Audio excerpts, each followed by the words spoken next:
Good afternoon, Dr. Angrist. Good afternoon. Can you please state and spell your name for the record? Yes, Alfred Angrist, A-L-F-R-E-D-A-N-G-R-I-S-T.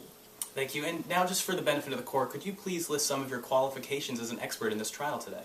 Yes, I graduated from the University of Wisconsin with a Bachelor of Science in Biology and from the University of Chicago Medical School with an MD in 1976 and completed an internship and a residency, both in pathology.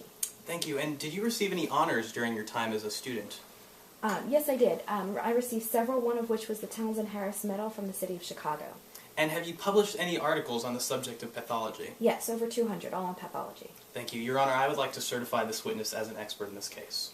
Thank you. Now, have you met Mr. Ramirez? Yes, I have. And when did you meet him? March 1998. And what happened at this meeting?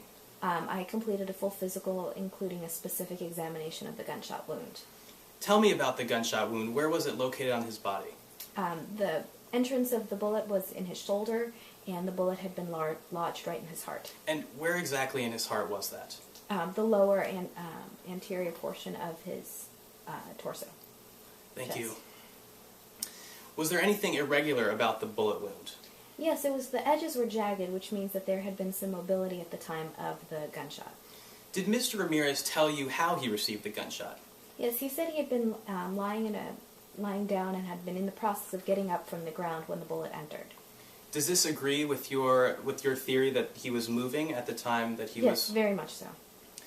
And was there anything interesting or different about the path of the bullet? Yes, there was a very sharply downward path of the bullet, which indicates strongly that the bullet had been shot from above.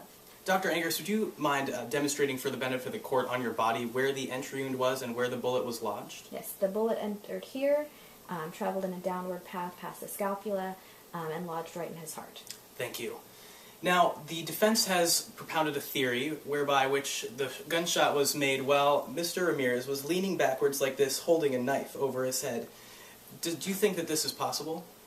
It could be possible, highly, highly unlikely. He would have to have been bending back very far, almost parallel with the ground, much, much farther than you just demonstrated here. Thank you. And would you believe that the testimony given by Mr. Ramirez is in agreement with your investigation of the medical reports and your examination of Mr. Ramirez? Yes, in all points, absolutely. Okay, thank you. No further questions.